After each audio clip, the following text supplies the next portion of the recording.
नमस्कार मंडळी, स्वातंत्र्य दिनाच्या तुम्हा सर्वांना खूप खूप शुभेच्छा।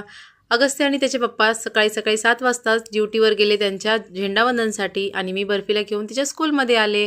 स्कूलमध्ये आल्यानंतर तिथेही मस्त प्रकारे झेंडावंदन झालं। झेंडावंदन झाल्यावरती खूप सारे डान्स झाले, भाषण झालं, असे वेगवेगळे प्रोग्राम झाल्यानंतर मुलांना मस्त असं दरवेळेसप्रमाणे बिस्किटचे पॅकेट्स देऊन हा कार्यक्रम पूर्ण झाला। त्यानंतर तिथून निघाले आणि अगस्त्याच्या स्कूलमध्ये जायला लागले।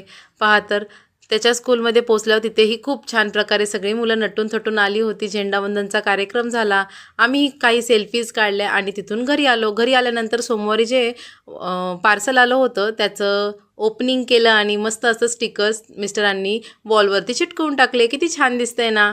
आणि आज स्वातंत्र्य दिनानिमित्त मी तिरंगा इडली बनवली होती। पहा तर किती सुंदर दिसतंय ताट, छान आहे ना। कोथिंबीर वडी ही आहे। तुम्हाला कसा वाटला आजचा मिनी व्लॉग नक्की कळवा। व्हिडिओला लाईक करा, शेअर करा।